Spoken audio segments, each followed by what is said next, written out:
So Japan just did what the US has been struggling to do for over a year. Japan's upper house passed a bill reclassifying crypto as a financial instrument. It's not a payment tool anymore.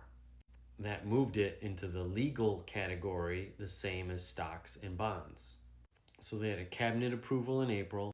Their lower house passed it June 11th. The committee approved it July 14th, and their full upper house passed it July 15th. Done, signed.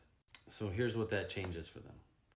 Capital gains taxes drop from 55% down to 20%, same rate as stocks, starting in 2028. And it opens the door for crypto ETFs on the Tokyo Stock Exchange. And back in August of 2025, SBI Holdings already filed for ETF for Bitcoin and XRP. So maybe you don't live in Japan. Why do you care?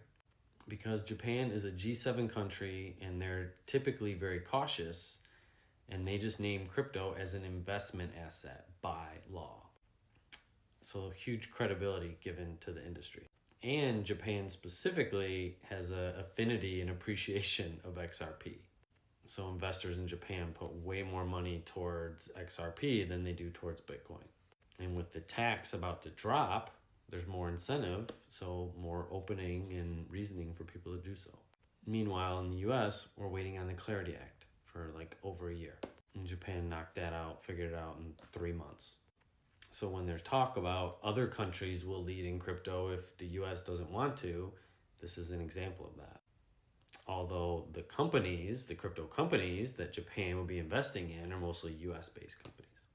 Regardless, it's all bullish for crypto, especially XRP, and it's just more infrastructure, laws, patents, approvals, legislation, all that foundational infrastructure being built, and we're starting to see it all get turned on. So this was another layer of that, so it's positive.